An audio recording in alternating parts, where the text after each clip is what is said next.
Dans cette vidéo, on va continuer les tâches d'octobre qui visent à préparer petit à petit le potager pour l'hiver. Je vais semer, planter, arracher, installer, tailler. Alors installez-vous confortablement. Le dimanche au potager santé, ça commence maintenant. Hello à tous, j'espère que tout le monde va bien. On est dimanche et comme chaque dimanche, on se retrouve ensemble pour jardiner. Aujourd'hui au programme, je sème de la mâche, des laitues, des épinards d'hiver. Je vais planter des bulbes de fleurs qui vont attirer les abeilles et les papillons. J'ai environ une dizaine de variétés différentes. Je vais installer un châssis pour les cultures d'hiver. Et malheureusement, il est temps de retirer les plants de tomates qui sont complètement atteints par le mildiou. N'oubliez pas de liker et de vous abonner pour suivre toutes mes astuces et conseils pour le potager au fil des saisons. On commence avec les semis d'automne. Alors là, je vais semer de la mâche, de la laitue et des épinards d'hiver en plaques. Alors ça va être des légumes qui vont supporter bien le froid et qui pourront être récoltés tout au long de l'hiver. Alors je vais semer en plaques pour gagner de l'espace, pour contrôler aussi plus facilement la germination et puis aussi protéger les jeunes plants des limaces. Donc je vais commencer par remplir mes plaques de semis avec un mélange de terreau. Donc là, on va semer de la mâche, des épinards, de la laitue feuille de chêne et de la laitue blonde. C'est la blonde pour cet hiver. Donc on va semer directement dans les alvéoles. J'ai déjà en fait fait des petits trous pour pouvoir mettre les graines. Donc on commence par la mâche.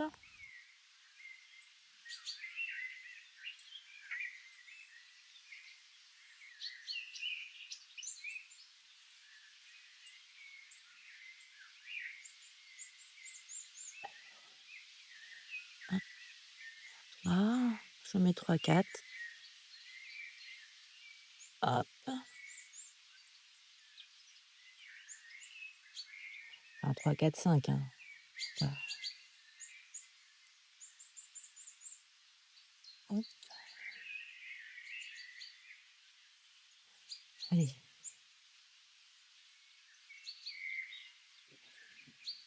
Ensuite, les épinards. Donc là, la graine est plus grosse, donc je vais en mettre là vraiment que 3.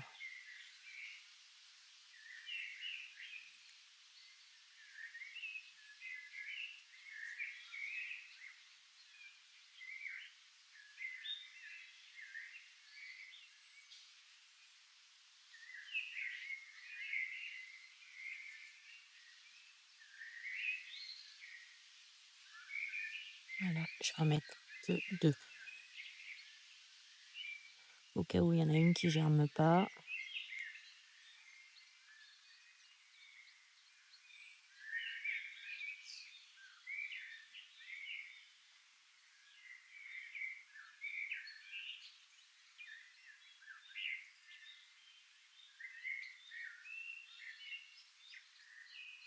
Là, pareil, je vais en mettre 2.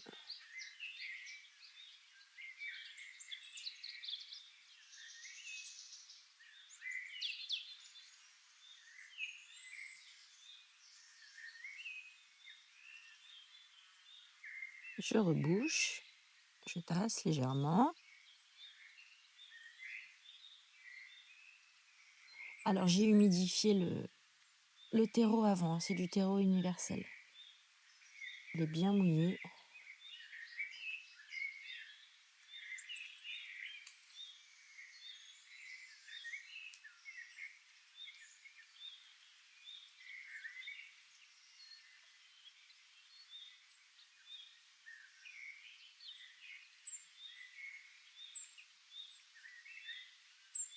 Peut-être un peu trop enterré là. On verra bien.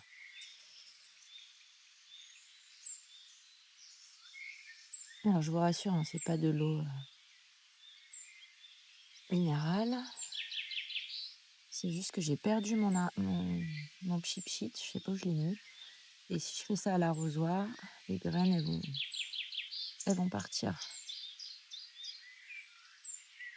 Et puis après, on va les mettre la cagette dans la serre. Les étiquettes pour bien identifier chaque semis. et hop, à la serre. On pense à garder les plaques dans un endroit bien lumineux, ça évitera que les jeunes plants ne s'étiolent. Passons maintenant à la plantation des bulbes de fleurs mellifères. Alors au-delà du fait qu'elles sont magnifiques, elles attirent aussi les insectes pollinisateurs comme les abeilles et les papillons, ce qui va être essentiel pour la biodiversité du jardin. En plus, l'automne, c'est vraiment le moment idéal pour planter ces bulbes. Comme ça, ils passent l'hiver en dormance, principe de vernalisation, et fleuriront dès le printemps. Alors ça va aider à assurer une floraison longue et généreuse. Alors je vais planter des crocus, des jonquilles, des tulipes et diverses sortes d'alliums qui vont attirer à la fois les abeilles et les papillons. On est dimanche matin, il doit être 7h30 du matin. Je viens de me réveiller. J'ai même pas eu le temps de prendre mon café. Je me suis lancée direct. Euh, Bref, j'y ai pensé toute la nuit, j'ai rêvé de ça. Je me suis dit, ah, il faut que je plante, je plante, je plante. Et ce matin, je me suis levée. Et voilà, donc je suis pas tout à fait réveillée. Voilà ma tête de quand je suis pas réveillée. Alors, la difficulté avec ce type de bulbe, c'est que si vraiment il fait trop humide, bah, il y a un risque de pourriture en terre. Donc, bah, c'est qui tout double. On verra bien si ça marche. Les vivaces que j'ai plantées l'année dernière, bon nombre n'ont pas réussi à survivre à cause de l'humidité qu'on a eue et d'un hiver qui était quand même relativement doux. Donc, humidité, c'est comme si l'automne avait duré 6 mois. Donc elles ont pourri. Donc, bah là, je reteste. Donc là, j'ai acheté ça chez Action. Ça vaut pas grand-chose. Alors peut-être que c'est pas terrible, j'en sais rien. Donc en tout cas, on va tester. Et vous avez le Muscari armaniacum, l'Allium molly, le Crocus purple et le Tulipa Clusinia chrysantha. Ouais, faut être bilingue en latin en fait quand on jardine. Donc les voici. Ça, ce sont des collections spécifiques pour attirer les abeilles au potager. Et donc, quand on attire les abeilles, ben, on permet la pollinisation de certains légumes fruits. Et puis, sans abeilles, il n'y a pas de vie, etc. Donc, à fond pour les abeilles. Donc là, on a ça, on a une cinquantaine de comme ça. On a 25 crocus. Là, vous avez les narcisses. Donc là, c'est pareil. Je me souviens plus combien j'ai payé, mais je crois que j'ai payé genre 2 euros ou quelque chose comme ça. D'ailleurs, aussi, si vous avez chez Aldi, alors je fais pas de pub, hein, je suis pas payée pour faire ça. Donc, il n'y a pas de, je sais pas comment ça s'appelle, bon, bah, vous avez compris ce que je veux dire. Chez Aldi, ils vendent des chrysanthèmes à 2 euros la chrysanthème. C'est celle que j'ai installée dans le potager. Franchement, 2 euros, j'ai halluciné. J'adore, c'est les chrysanthèmes, les astères, je trouve ça magnifique. Toute la famille des marguerites. Donc voilà, on en était où dans ma petite présentation des fleurs. Là, vous avez aussi une collection pour favoriser la venue des papillons. Alors attention, tous les papillons ne sont pas les bienvenus au potager santé. Par exemple, les papillons qui donnent la pierrite du chou, qui donnent, je sais plus, alors peut-être que je dis des bêtises. Oui, c'est le papillon, c'est ça, oui, le papillon blanc là, etc. Enfin bon, bref, ça non. Mais les jolis papillons, bon, après, les papillons, ce sont des pollinisateurs, donc bien évidemment, il faut favoriser leur venue. Bah, je mettrai des filets comme chaque année. Donc là, on a une cinquantaine de pièces, et là, on a du Scilla campanutala mixte, l'Allium Purple Sensation, on a de l'Allium Spaurocéphalon et de l'Allium molly. Donc l'Allium, hein, c'est la famille de l'ail, en fait.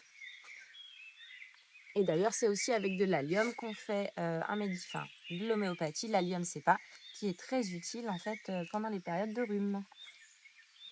Et après, qu'est-ce qu'on a encore? On a des tulipes. Voilà, des tulipes de chez Rembrandt. Donc ça vient de Hollande. Quand j'avais été à Amsterdam, j'avais acheté ça. Donc on va pouvoir les planter. Alors pour planter par exemple des crocus, on nous dit, en fait le crocus c'est assez petit, hein, ça fait 10-15 cm. C'est très joli. Et il faut l'enterrer, on va dire, de 8 cm. Donc, ce qu'on va faire, c'est qu'on va essayer de faire des parterres on va mélanger les différentes fleurs. Parce que, par exemple, la narcisse, elle va faire, en fait, grosso modo, 30 à 40 cm. Donc là, on a 10 à 15 cm, 30 à 40. Donc, on va essayer de faire des parterres en mettant les plus petites devant et les plus grandes derrière. Donc, voilà. Donc, les crocus, là, on a quoi? C'est des grandes tailles, hein. 70, 30, 80, 30. Alors ça, c'est toute la difficulté de ce genre de sachet. Comment reconnaître quelle bulle est quelle bulle? Ça, c'est vraiment le truc. Alors regardez, on va l'ouvrir parce qu'on a des allium purple. Ceux qui sont là, les grands, j'adore ça. Je trouve ça trop joli. Ça ressemble du coup aux fleurs de poireaux que je laisse au potager santé, mais ceux-là sont de couleur violette. Donc ça, c'est très grand, ça peut faire jusqu'à 90 centimètres. Donc, allez retrouver ça là-dedans. Alors j'imagine que ça ressemble à une tête d'ail. Ah oui, d'ailleurs, on a aussi un allium particulier, alors c'est pas de l'ail, hein, ça se mangera pas, mais ça c'est le même but puisque c'est de l'allium et ça ressemble à cet allium-là, mais il est géant en fait, il est beaucoup plus grand, il peut atteindre plus d'1,50 m. Le pompon, il est énorme, ça j'avais ramené ça d'Amsterdam. Donc ça c'est pareil, on va le planter. Mais alors ouvrons ça. J'aurais pu faire un effort quand même, j'ai vraiment une sale tête. Bon, vous m'en voudrez pas. Alors, je vais essayer d'en prendre un maximum dans ma main pour vous montrer. Mais regardez, vous voyez? Donc c'est des petites bulbes, on dirait comme des petits bulbes, d'oignons et d'ail. Alors, à savoir lequel est lequel. Donc comment je vais faire pour définir lequel je mets devant, lequel je mets pas devant? Je vais partir du principe que gros bulbe, grosse plante, petit bulbe, petite plante. Ça me paraît sensé. Donc grosso modo, un bulbe, quand on ne sait pas, 10 centimètres de profondeur. Il y en a qui demandent 15 centimètres de profondeur, mais si vous les mettez à 10, ils vont quand même germer, hein. C'est juste que peut-être s'ils sont très grands et ils ont un poids important, du coup, peut-être que ça peut, ça peut tomber à un moment donné, donc il faudra mettre un tuteur. Donc là, on va faire moitié par moitié pour cette bande. Comme ça, là, je mets les bulbes, je recouvre et je recreuse, etc. L'avantage avec des bulbes comme ça, c'est qu'en fait, ce sont des vivaces, donc ils reviennent chaque année. Vous les plantez une seule fois et normalement, la fois d'après, vous n'avez plus besoin de vous en occuper. Alors bien évidemment, il ne faut pas que le bulbe meure ou qu'il se fasse manger, parce que sinon, effectivement, ça va pas le faire. Vous voyez par exemple celui-ci là, il me paraît creux, il me paraît abîmé. Alors je vais le mettre quand même, mais à mon avis, ça va pas fonctionner des masses.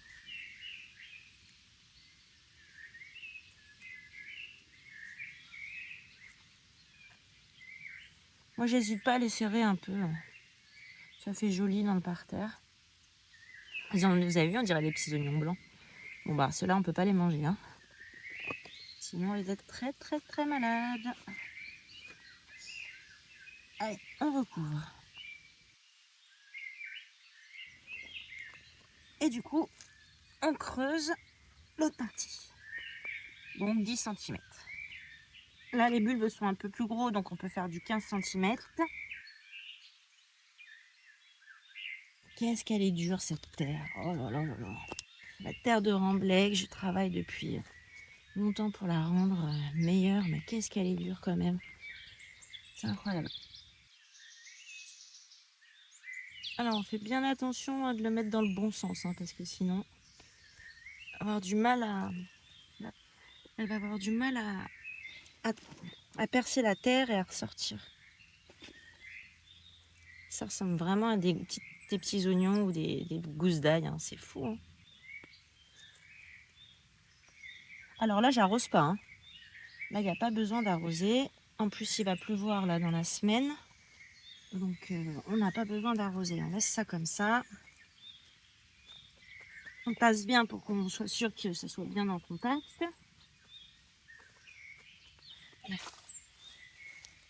On peut rajouter des petites feuilles mortes si on veut sur le dessus. De toute façon, elles vont tomber toutes seules, c'est l'automne.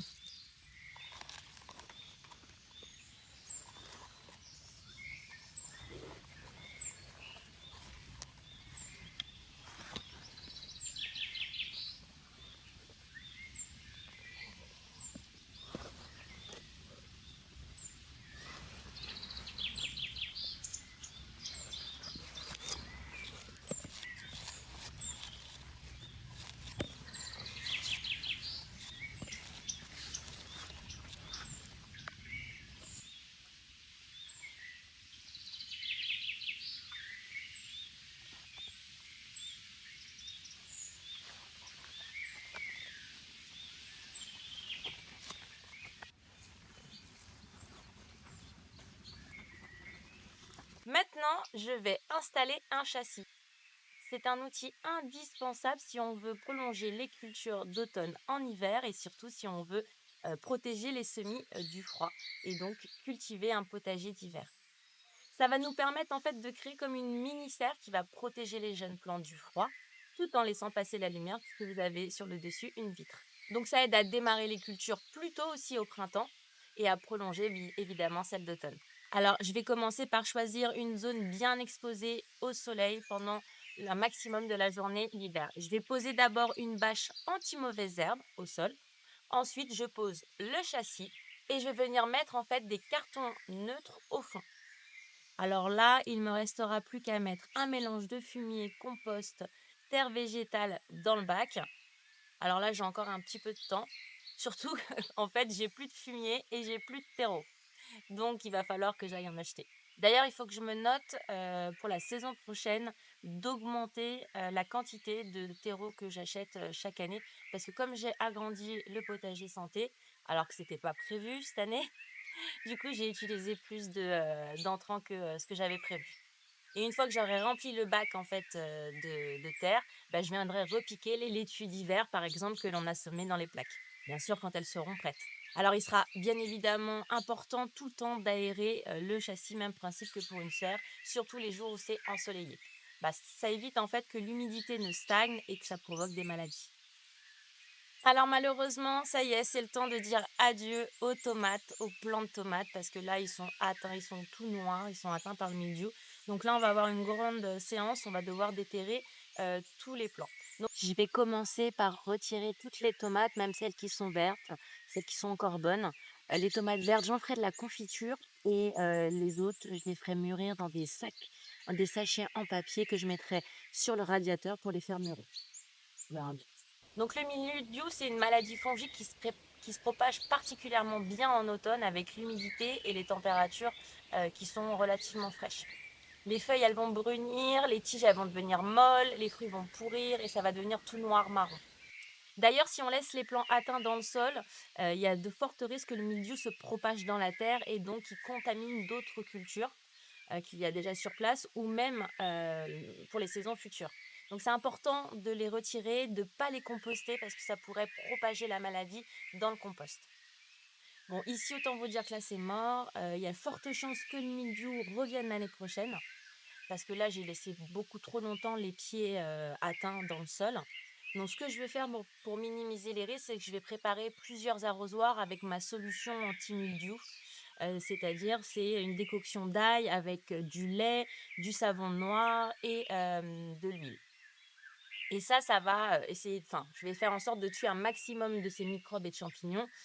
Alors bon, il y a certains qui vont me dire c'est une potion de sorcière, ça va rien faire du tout. Peut-être, mais je préfère essayer parce que c'est ce que j'avais fait il y a plus de 4 ans et j'avais pas eu de mildiou, après plusieurs, années jusqu'à, cette année. Donc bon, je me dis: «Ça a fonctionné» et puis qui ne tente rien n'a rien. Donc là, je vais retirer les plants et puis, donc normalement, en fait, je coupe à la base et puis je prends le plant et je le mets dans un vieux sac à terreau et je mets tous les restes dedans et ensuite je le ferme, ça fermente, ça fait du purin et ce purin de tomates, va me servir d'engrais pour la saison prochaine. Il va aussi me servir de répulsif contre les ravageurs. Donc vous avez les altises, les pucerons, parce qu'en fait, l'odeur du purin va masquer l'odeur des plantes. Et donc normalement, les ravageurs, en fait, vont avoir plus de mal à les localiser et donc à s'y attaquer en masse. Alors il y aura forcément des petites attaques, mais ils vont pas se ruer sur ces plantes-là. Bon, là, le problème, c'est que tous les plants ont le mildiou, donc je vais pas laisser les racines dans le sol, je vais tout arracher, je vais tout mettre dans un sac plastique et je vais tout jeter. Donc pas de purin de tomate pour l'année prochaine. Alors bien évidemment, quand on s'occupe de plantes malades, notamment le mildiou, on fait attention de bien nettoyer la zone, surtout les outils, les gants, pour éviter en fait de propager la maladie sur les saisons prochaines ou même sur les cultures qui sont là. Et pour finir, donc, je vais retirer les pieds, je vais aérer la terre, je vais laisser reposer. Et après, je viendrai mettre 5 centimètres de compost, 2 centimètres de fumier, des feuilles mortes. Et je vais laisser au repos pendant tout l'hiver. C'est une zone que je ne vais pas cultiver pour le moment. Enfin, je vous dis ça, mais des fois, voilà. Et je vais pas non plus l'amender tout de suite parce que là, ils annoncent encore des pluies. Donc, si je mets des amendements maintenant, en fait, le sol va être lessivé avec toutes ces pluies et ça risque de pas, enfin, je risque de mettre des amendements pour rien, en fait. Alors, tout au long du mois d'octobre, je vais préparer le potager, en fait, à l'hiver pour, les parties que je continue à cultiver. Et pour les autres parcelles ou, les bacs, ils seront au repos. Sinon, j'ai continué les récoltes de framboises. Alors, elles sont beaucoup moins sucrées que celles de septembre et encore moins sucrées que celles d'août, mais donc je vais m'en servir, en fait, pour faire des confitures et des coulis aussi. J'ai continué de récolter des haricots verts, j'en ai mis au congèle. J'ai récolté aussi les betteraves que j'ai cuites à la vapeur et les mangées à la vinaigrette. Les graines de potiron que l'on a faites la semaine dernière, en fait, elles sont bien sèches et donc là, je vais pouvoir en fait les ranger. D'ailleurs, on organisera pour ceux qui le souhaitent un troc de graines en janvier, février, avant la forte période. Alors, je vous en parle à chaque vidéo et donc si là, je le fais pas cette semaine, je suis sûre que ça va vous manquer. Alors, où j'en suis avec les limaces? Alors, figurez-vous que mon astuce de croquette à chat, elle a été plutôt efficace parce que j'ai ramassé plus de 2 kilos de limaces en 3 jours. Donc, depuis, je suis un peu moins, on va dire, embêtée. Par contre, j'ai de plus en plus de tout petits escargots, mais tout petits. euh, donc voilà, bon, on verra bien. Donc, au final, limace 10, Lucie 1.